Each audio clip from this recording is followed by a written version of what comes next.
So thanks again for the introduction. My name is Aram Bugaev. I work at Paul Scherrer Institute, which is located in Switzerland, and that's also the place where the Swiss synchrotron, Swiss light source, is located. Currently, it's under upgrade to become the fourth generation synchrotron source. It will reopen roughly in few months.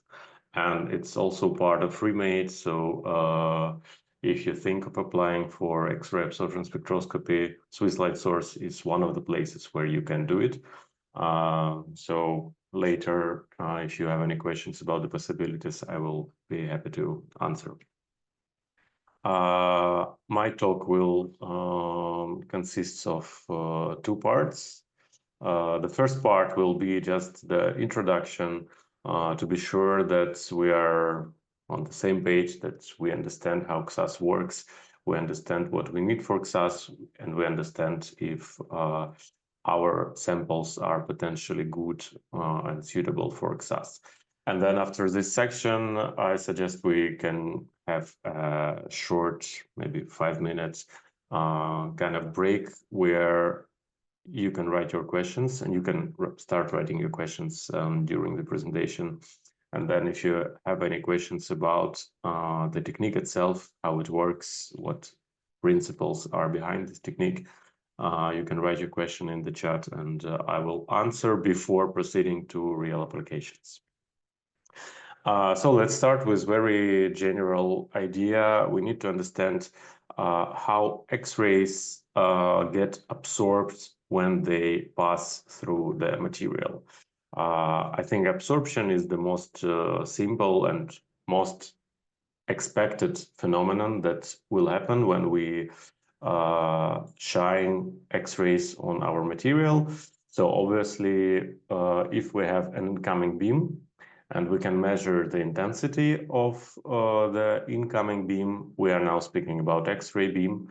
And we can also measure the energy, or we can set the energy of the incoming photons. And then we can measure the intensity of the beam that passes through our sample.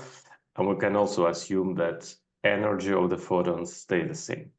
So if we look how the intensity I1 after the sample correlates with the intensity I0 before the sample, first of all, of course, it is reduced. And if we look on the dependency of this transmitted photons as function of energy, then higher energy photons, they can pass easily through the matter. This we know. For example, we have X-ray scanners with high energy X-rays that can show what is inside our luggage in the airport, for example. And we have soft X-rays that can be easily absorbed by any kind of matter. So higher the energy of photons, more easily they can pass through the matter. If we want to speak about absorption, we better plot not the intensity of the transmitted beam, but a quantity which we call X-ray absorption coefficient, or mu. And this is calculated very easily. It's straightforward. If we know the intensity before our sample and after our sample, then we take the logarithm of these two values and we get the coefficient, which is called X-ray absorption coefficient.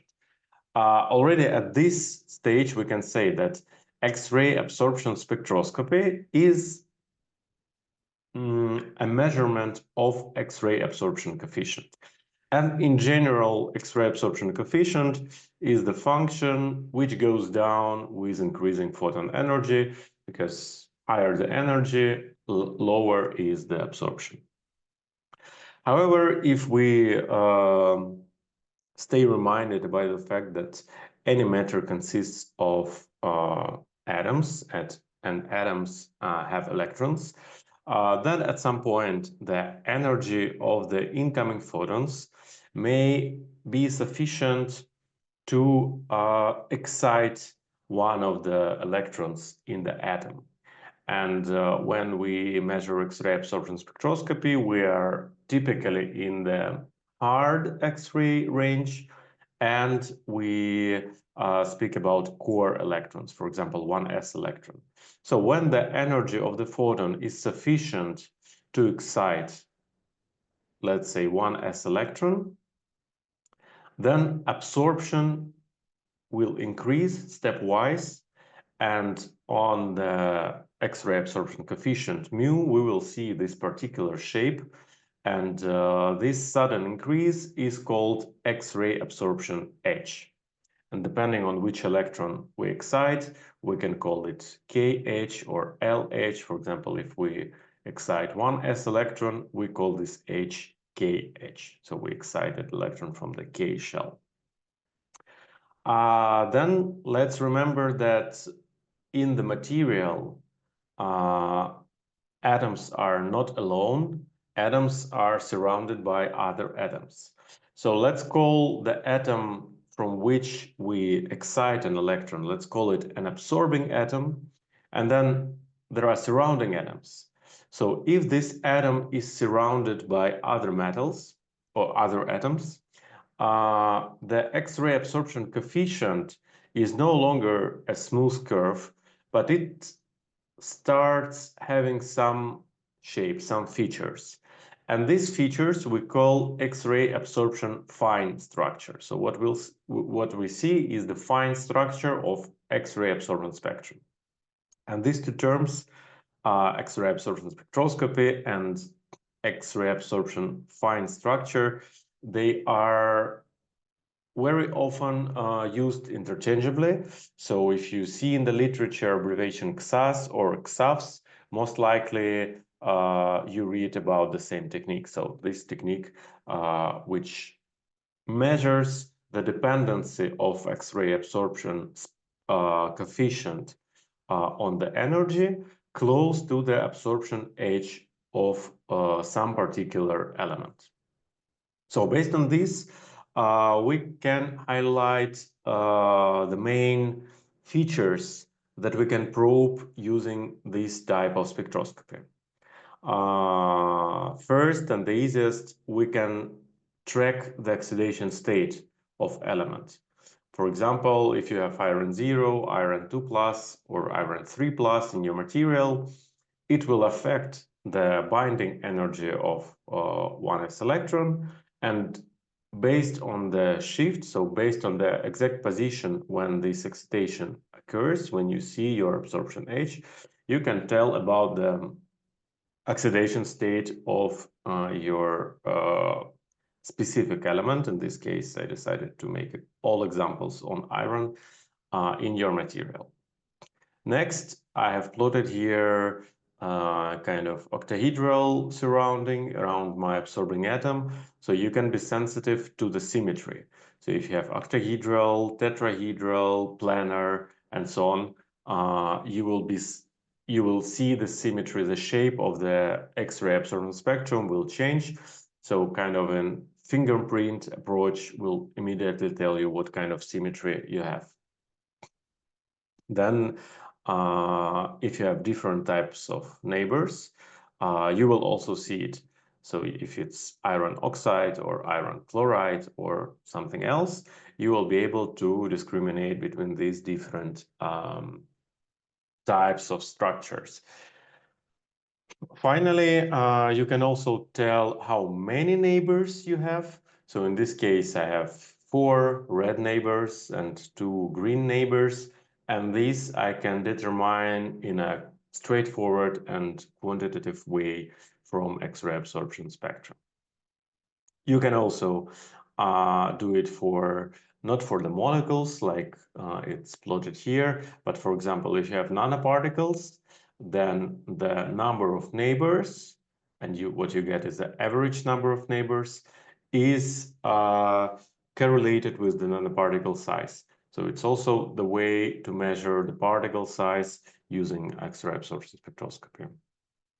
You can also determine bond distances in a very precise way, and it's more tricky, but you can also be sensitive to the bond angles. And all these structural properties you get selectively for the atom of interest. Because if you tune your X-ray energy to the energy of the binding energy of one s electron of iron, then your absorption spectrum belongs only to iron. So all these features in the spectrum, they are due to atomic and electronic structure of iron sites. Of course, you average over all iron sites in your material, but you neglect all other types of elements. So what is good about XAS is that unlike many other techniques, for example, X-ray diffraction, X-ray absorption, you can measure from any oxidation state, any aggregation state. So you can have solid sample, and this is probably the most common case. But if you have liquid sample, you can also measure it with XAS. Even if you have gas, there are not so many examples, but it's possible to measure X-ray absorption spectrum from the gas. You don't need your material to be crystalline, so you can measure crystals by XAS, but you can measure amorphous materials, which is obvious. So if you can measure liquids, you can measure amorphous materials, you can measure glasses, you can measure whatever. So you don't need your material to have long range order. What is important is that the element that you want to measure in your material is surrounded by other atoms, which is more or less the case of any material that we want to study. The technique in general is bulk sensitive, so the penetration depth of X-rays, especially hard X-rays, is quite high, but with some modifications, you can make this to be more surface sensitive if it's really needed. So some examples of what we can do with XAS. For example, imagine you have a crystalline material like zeolite or metal organic framework.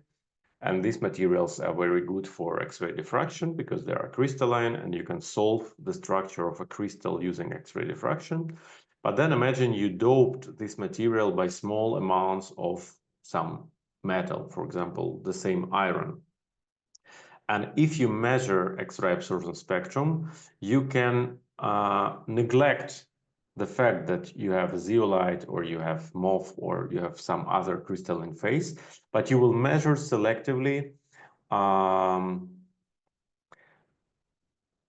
the surrounding of iron in your material. So this technique will allow you to solve the structure around iron and not the full crystal structure. If you have some thin films on crystalline support, XAS can also be useful because you will not be affected by the scattering from your support. You will be affected only by absorption of your iron layer. If you have iron oxide nanoparticles in solution, you can also measure it by XAS. So as I said, you can measure it from liquids. If you have hemoglobin, which has iron active site in its heart, so you can measure XAS and you will solve the structure of iron inside hemoglobin. So you can say in what oxidation state this iron is in your protein. You can say what is surrounding of iron in your protein, what are bond distances, and so on. So this is an example when you have a huge biological structure which consists of many atoms, mainly carbon atoms, and you have only one specific iron site, but with XAS you can probe only this iron site. And you can also probe the structure of iron in minerals or even in meteorites that comes to our Earth, so you can check in which state iron is there. As I said, we need to tune the energy of X-rays, incoming X-rays, to be close enough to the energy of the X-ray absorption age in specific type of element. That's why there are some limitations, and I will mainly speak about hard X-rays. So I will not discuss the area of soft X-ray absorption spectroscopy, which also exists, and you can measure K edges of such elements as carbon, nitrogen, or sodium, and so on. But technically, this is more tricky, and this requires specific instrumentation, which, by the way, exists in frame of the ReMade consortium. But I will speak mainly about hard X-rays, which means that we can work under more or less air conditions. This starts roughly from 5 kilo electron volts, and this corresponds to the titanium KH. At some beamlines, if you create high vacuum around your sample, you can go slightly lower, but in general, titanium is the lightest element that can be measured at almost any X-ray absorption beamlines nowadays. So you can see in this table that most of the 3D and 4D metals can be measured using their K edges, and this is very popular because, for example, in catalysis, these metals are very popular, and there is a lot of catalysis research that uses X-ray absorption spectroscopy. And then, of course, heavier the element, higher energy is required to excite one s electron, and technically you will be limited depending on the synchrotron and depending on the beamline. So palladium, which is a little bit higher than 20 kilo electron volts, is still accessible at almost any XAS beamline. But if we go higher, for example, cerium, if we go to lanthanides, then it's already 40 kilo electron volts, and then not every synchrotron can provide you with the possibility to measure XAS at these energies. But that's not a big problem, because when you move, for example, to 5D elements, such as platinum or gold, we can access L edges. So we can excite electrons not from the K shell, but from the L shell, which consists of 2s and 2p electrons. So usually we excite 2p electrons, and this is called L2,3 edges. So with this we can measure all, So with this we can measure all 5D elements. We can measure most of the lanthanides and actinides if it's really needed, so you can measure L edges. So then what you need to measure XAS? As I said, X-ray absorption spectrum is a logarithm between the intensity before and after the sample. So if you can measure directly the intensity of the beam before and after the sample, this is the most straightforward way to access X-ray absorption coefficient and to get X-ray absorption spectrum. In most of the beamlines, this measurement is done using ionization chambers. So these are chambers that are filled with different inert gases.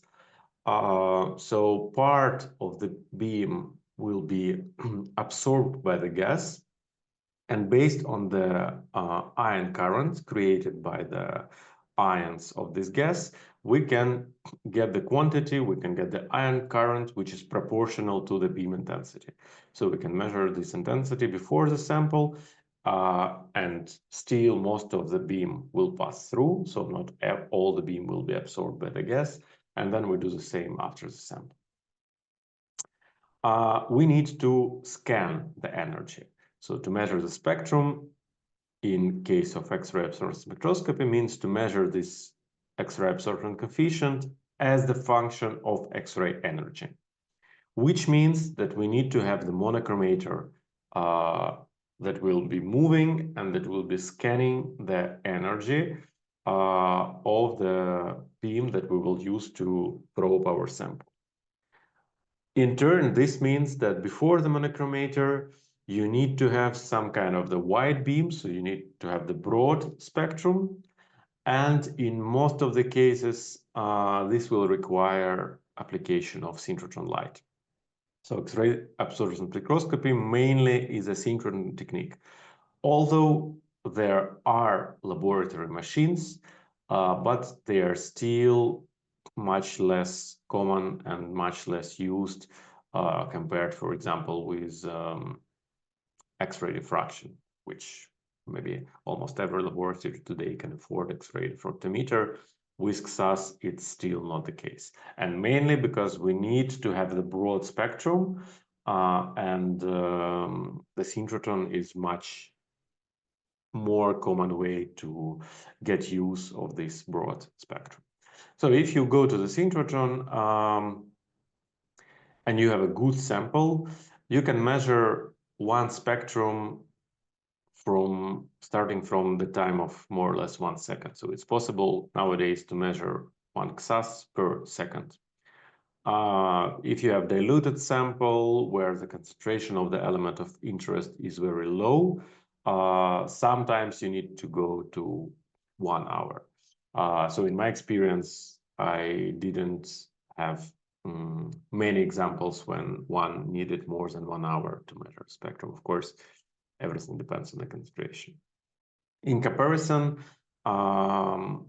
typically, if you have a laboratory X-ray absorption spectrometer, this starts from maybe minutes, 10 minutes for a really good sample to hours and even up to 1 day you can spend to get the same quality data.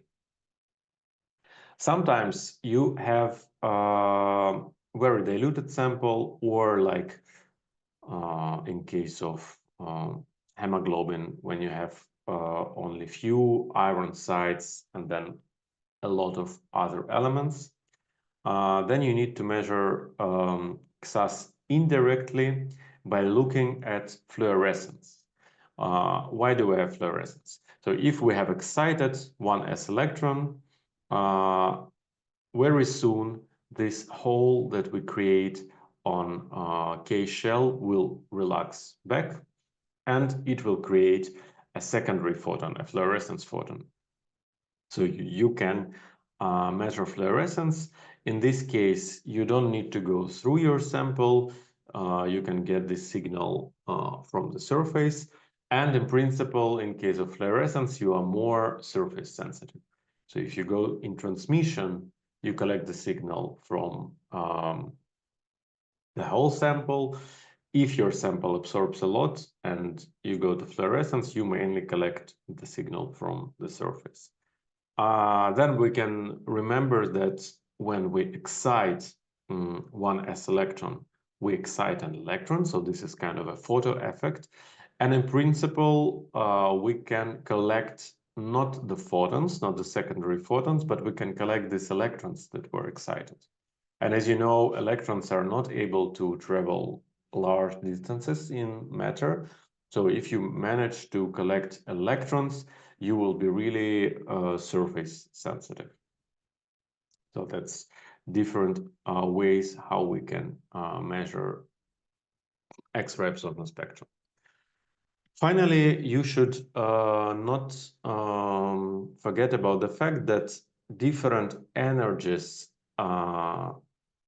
that X-ray will have, they will be able to penetrate to different depths in your material. And if we're measuring at titanium KH, and I did a very rough calculation for just carbon, then the penetration depths will be about 1 millimeter. But if you go to higher energies like palladium KH and higher, then you can go through centimeters of the sample. And this example on the right is from the beginning of my PhD, when I was actually using the laboratory source to measure palladium in carbon-based catalysts. And I realized that to have a good spectrum and to have a lot of palladium, I can make a sample which can be centimeters thick. And I used so what we had in the room, it was staples for the stapler.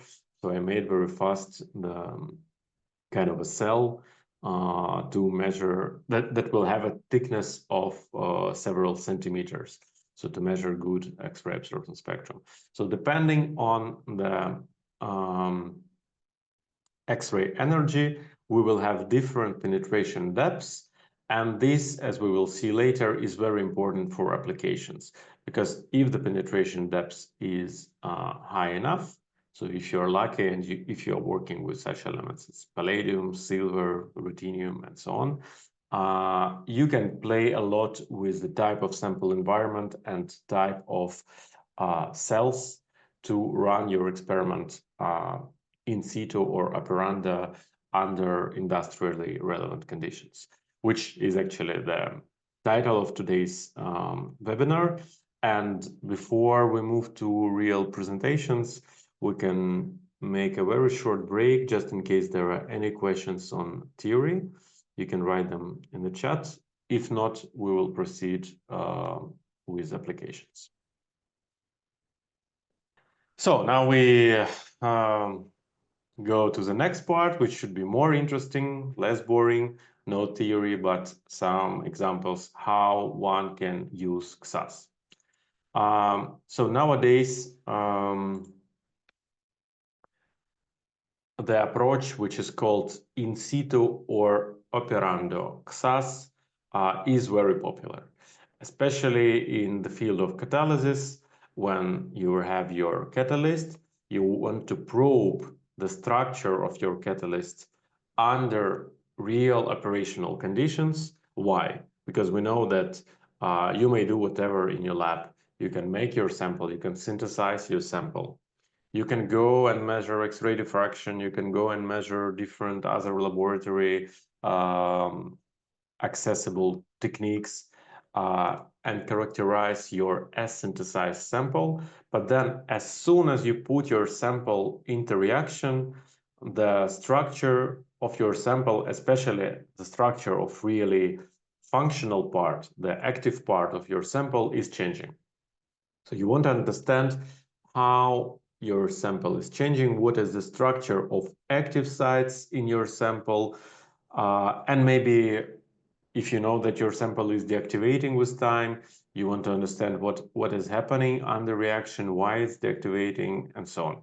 So you want to follow this evolution, which means that you need to measure in situ under real conditions. At the same time, you can measure, if we speak about catalysis, you can check the distribution of the products before and after your sample, which means that you can measure the performance. You can understand how well your catalyst is performing, and simultaneously you understand what is the structure of your sample. So this is called operando, when you can correlate the performance of the catalyst and the catalyst structure. You can change the composition of typically gases that you send through your system. You can change the pressure, you can change the temperature.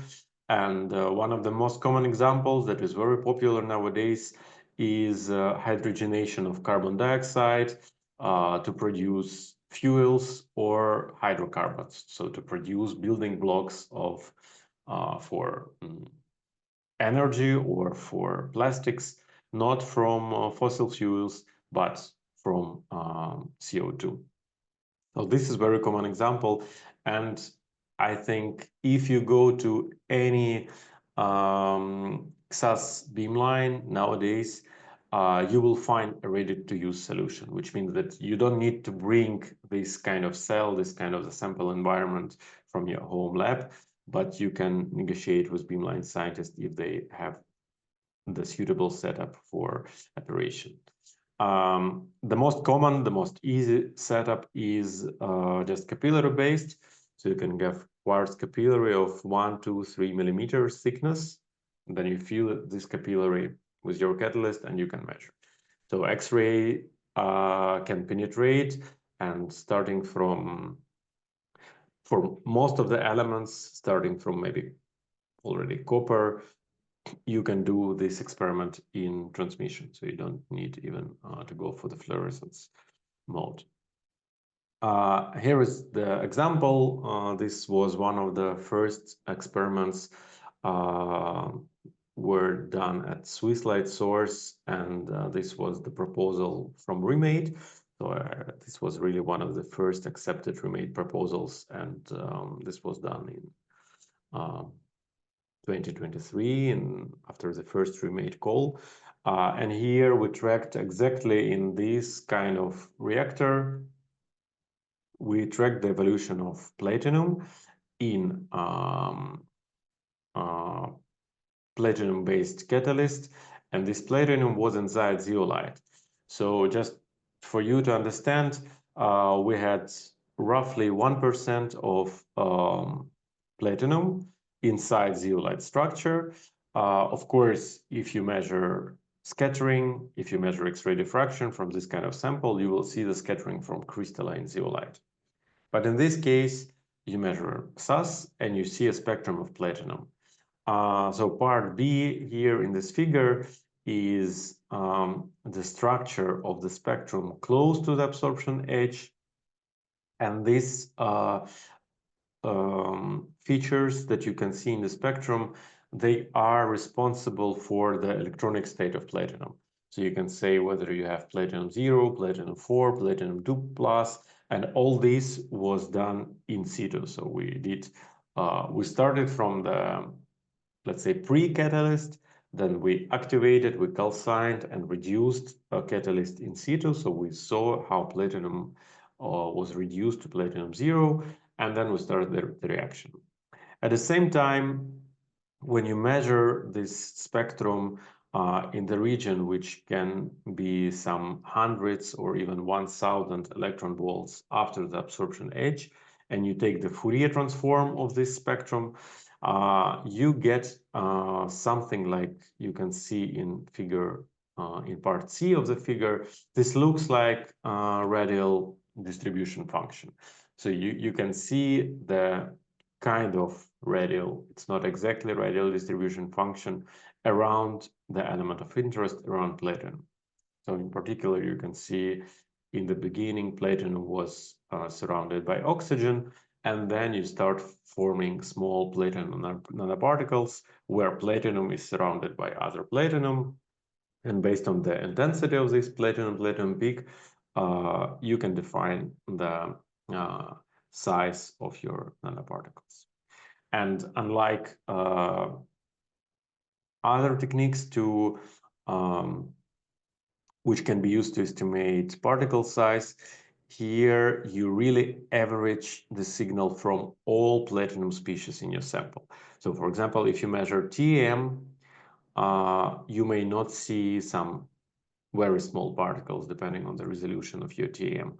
Or you may be unlucky that in this fraction of your sample that you selected for TM analysis, you don't have all representative sizes of your particle. In XAS, you see everything.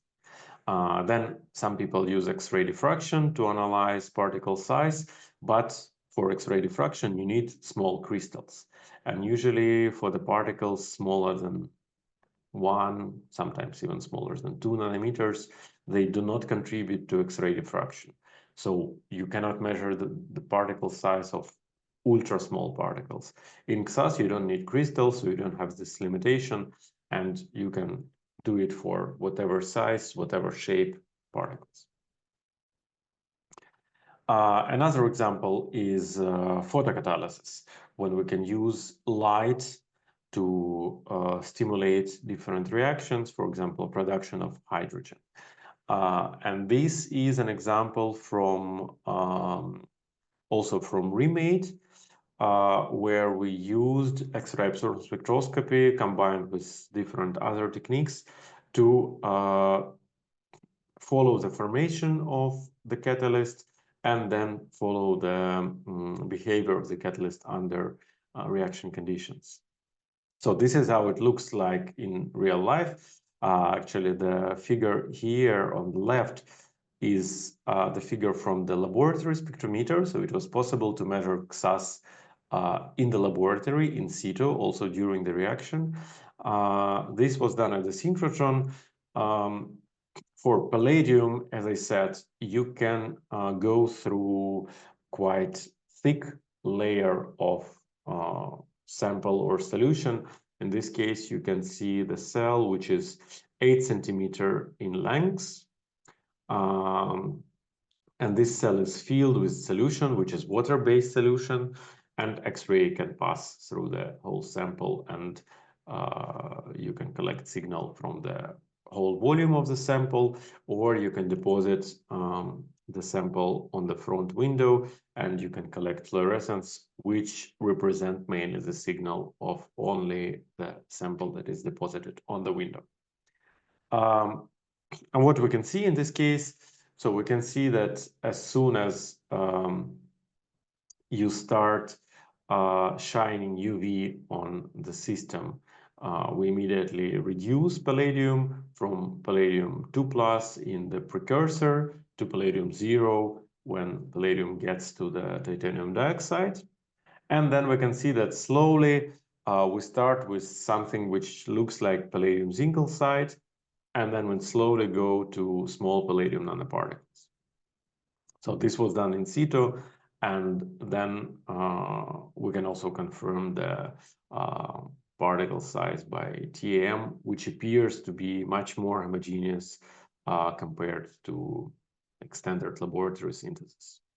And at the same time, you have seen the configuration of the cell, which has input and output. So you can analyze output using, for example, mass spectrometry. And this is hydrogen evolution reaction. After these particles are formed, they are actually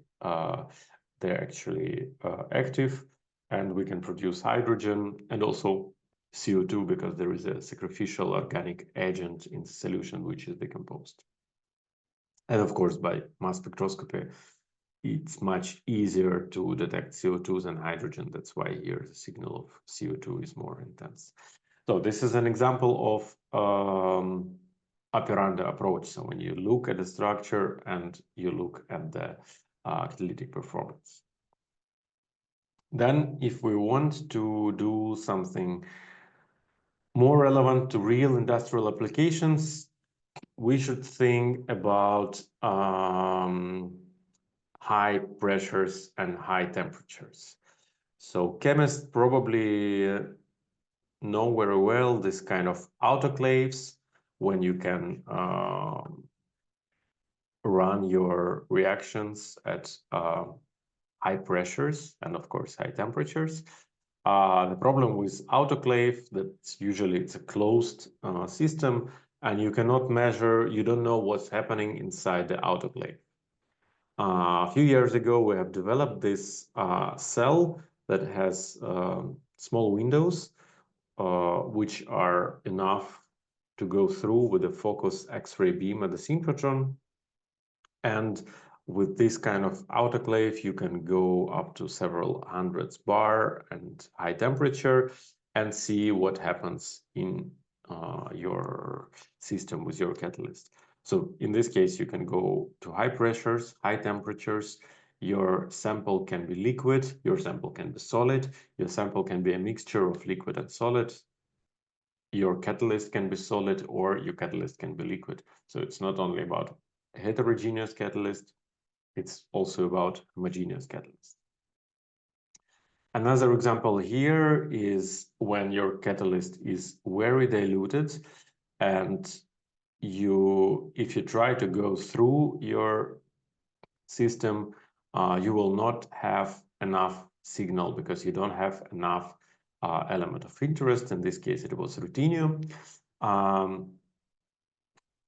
what we did, we modified our cell that allowed collecting the signal from fluorescence.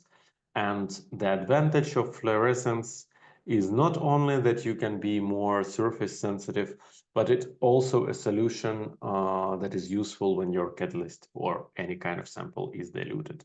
So with ex-situ samples, you can go down to a few ppms. Here, of course, it was more than a few ppms, but still it was highly diluted system, and we had to collect the signal in situ under high pressures and temperatures. The signal is a little bit noisy, but with modern analytical approaches, also with machine learning, we can extract useful information even from this kind of data. So this example of the catalyst was to produce olefins from bio-based sugar alkyls. And another example, which is also very relevant to ReMade, was again, it's homogeneous catalyst. It contains low concentrated rhodium catalyst, and it was used to recycle PVC, so to recycle end-of-life plastics. And here, using XAS, you can track how the local surrounding of rhodium is changing during the reaction, depending on what you add to the reaction. And by this, you can explain the working mechanism. So you can understand how your actually catalyst, how it's leave and how it works. Another example is electrochemistry. So in electrochemistry, you can also apply X-ray absorption spectroscopy to focus on the, as I mentioned in the very beginning, XAS is sensitive to the oxidation state, and sometimes the redox behavior is the most important for electrochemistry. In this example, and this is also an experiment from ReMade, we measured simultaneously we did electrochemical measurements, which is the part, the left part of the graph, and we also did XAS, and this is the right part of the graph, where I'm not showing you spectra, I'm showing you already the results of the analysis of all the spectra. So every point on this graph is X-ray absorption spectrum behind, which is already analyzed. So you can imagine that, as I said, now you can measure one spectrum per second. So after one beam time, you can collect thousands or even millions of X-ray absorption spectrum. And of course, you need to use efficient approaches that can provide you the analysis. So finally, you can do also electrochemistry under pressure. The paper which is here, it's not from electrochemistry, but also from homogeneous catalysis. And this was experiment done by in frame of ReMade. So where you can see in solution how active palladium sites are evolved during the reaction, and how you can maintain single palladium site if you add proper ligands, or how you can form palladium nanoparticles, which actually lead to catalyst deactivation if you don't have specific ligands. And on the left, you can see the setup. You can appreciate the sizes of this setup. So this is the reactor, which is several centimeters. So it's a huge reactor, but with high energy X-rays you can go through. In this case, we were measuring tin, and the absorption edge of tin is at 30 kilo electron volts. So you can really afford having a huge reactor. So in this case, it's both electrochemical reactor and high pressure reactor. Going from something big to something small, here is an example of measuring X-ray absorption spectrum from microchips. So you can see this small channels. The width of the channel is in the order of a few hundred microns. So typically, we don't go above half a millimeter. Inside this channel, you can have a liquid, or you can have this kind of bubbles. In this example, every bubble is a small reactor, and inside of this bubble, we can confine different kind of catalysts. So like every bubble is a small reactor. And you can collect X-ray absorption spectra from these tiny structures. So you can collect effective signal from system where you have nanoliters.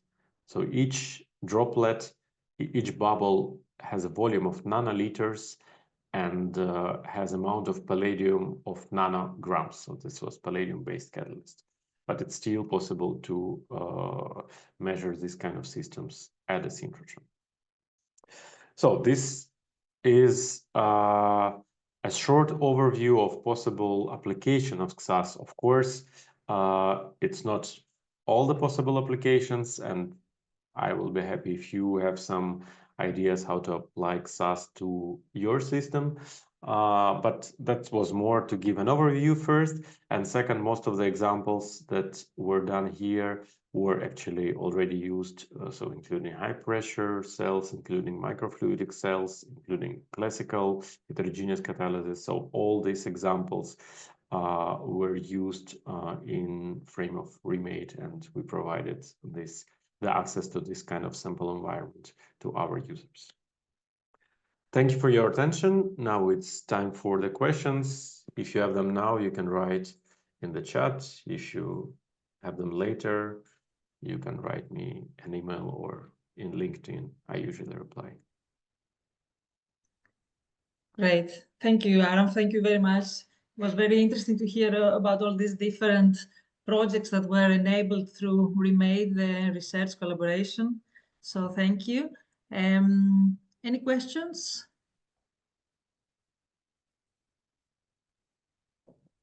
I found this, if I can start with a question. I found this microfluidic reactor device very interesting. Is this something that has canals that allow the formation of these microreactors? Can you please describe it a bit more? You're muted, Aram. Yeah, now better. Yes, you're right. So you have a channels. Usually it's a small device, which is like this size. You can, this type of reactor, it can be 3D printed. In this case, you can create your reactor in few minutes. It can be produced from glass or polymer using more expensive techniques like lithography, photolithography, and so on. You have these small channels. Usually you use it for liquids, and this is the way to go from standard glass flask that you use in the chemistry lab that require at least few milliliters of liquid. Here you can run your reaction with few microliters, and also you can run your reaction in the continuous way, which means that if you want to change the conditions, if you want to look how different property of your solution or temperature or something else affects the chemistry, you can just change it in a second. You don't need to change the flask. And also you can, if you measure any type of X-ray data, it can be XAS, it can be X-ray diffraction. You always, you can be worried about the radiation damage. In this case, you should not be worried much about the radiation damage because you always provide the fresh portion of your sample. So you measure in the specific point of your reactor, but every time you give the new fraction of your sample. And as I said, mainly it's about liquids, but in the example that I showed, we wanted to do solids. So the catalyst was in the form of powder. and how to flow powder and how to make this powder not precipitating on the walls, we created these bubbles, and inside every bubble there were, as I said, nanograms of catalyst, and it's confined inside the reactor. So it goes, and you know, based on the velocity of your bubble and the length, you know exactly what is the time of your reaction. So you measure in different points and you just follow the reaction in time. Okay, great. Thank you. I see we have a few questions, so I will read them out. The first one is, how much is the sensitivity of XAFS, taking a non-heavy element as an example? Is it possible to express it in atoms per square centimeter, making it universal for all samples with different thickness? Okay, good question. So I mentioned that you can go down to ppm. So you can go down to ppm.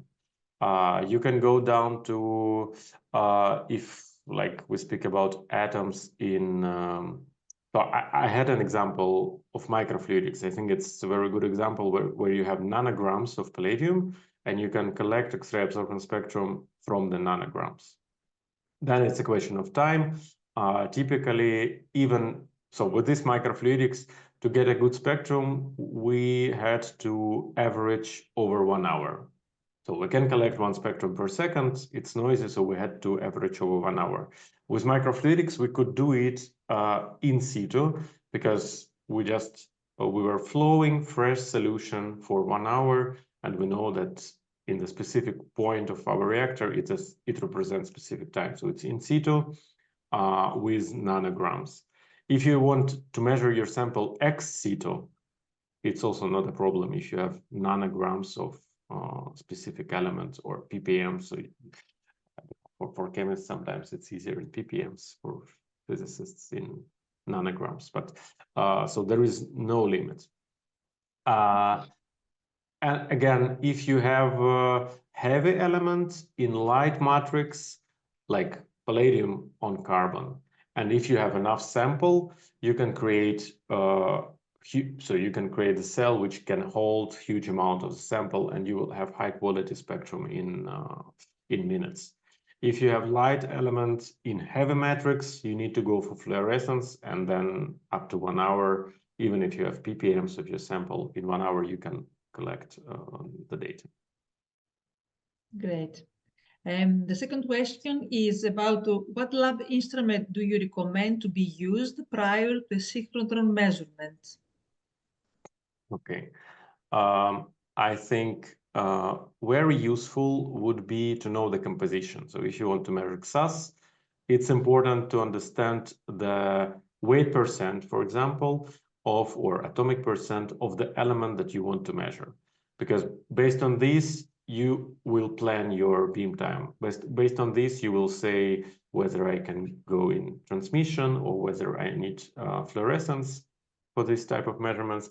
This you can do with X-ray fluorescence spectrometers, which are accessible in some labs.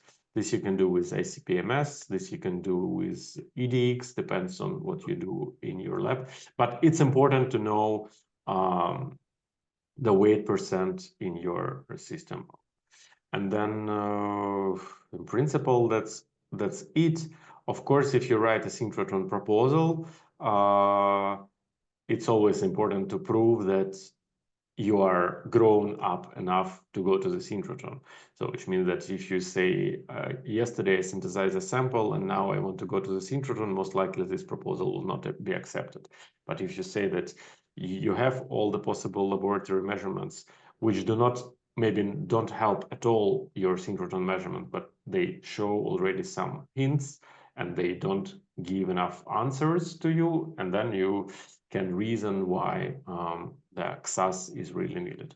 But like step 0, as I said, is to know the atomic composition. Okay. Next question is, I have a bifunctional catalyst with oxide zeolite interface. Can I differentiate between the metal ions that migrate from oxide to zeolite and present in the bulk oxide and those at the interface? How to do this? Okay, good question. So if we are speaking about some heavy atom starting from titanium, and I guess so, if it's the case that you have some oxide like titanium oxide, iron oxide, or whatever, copper oxide that can migrate to zeolite, so it's possible. First of all, if you can spatially, so if your sample is big, which probably is not the case of the zeolite, but if your sample is like a film, you can do surface sensitive measurement in fluorescence or in electron yields, and then you can compare it with the bulk. If it's the powder, which I guess is most likely the case of zeolite, you will still be sensitive. So the spectrum of, I don't know, copper in copper oxide and in copper that migrates inside zeolite will be different. And if the, so what you measure then is the spectrum of the mixture of one type of copper and another type of copper. And you will be able to recover, it's not easy analysis, but it's possible. So you will be able to recover this concentration, what fraction of copper is inside the zeolite, what fraction of copper stays in the oxide layer on top of zeolite. And of course, you need to have at least, I don't know, 5% of copper in one of these phases. So if you have 1% of copper that migrated to zeolite, most likely you will not be able to detect. But if it's like 5, 10 more, you can do it. Okay. And the last question at the moment in the chat says, what is special about the fourth generation synchrotron coming up at PSI compared to the existing synchrotrons elsewhere? Okay, good question. So short answer for X-ray absorption spectroscopy, we will not gain a lot. Of course, the total flux that we will have will be higher, slightly higher, which means that you can do the same experiment in shorter times. But as I said, we already were able to measure spectrums in seconds. So usually when you do in situ experiments, it's not the statistics that limits your time, it's your chemistry, it's your system, how fast it can evolve. So that's usually the time limitation. So in terms of the total flux, yes, we will gain, but not much. And in terms of the possibility to focus the beam, that can be also an advantage. So we will be able to go to smaller beams. And then if you have some like microfluidic device, when you need to use very focused micrometer beam sizes, then it will be also the advantage.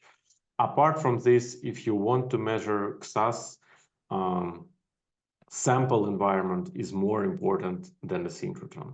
So if you know some beamline that is specified on homogeneous catalysis or on electrochemistry, then most likely your experiment will be successful at this beamline, no matter if it's the third generation synchrotron or fourth generation synchrotron.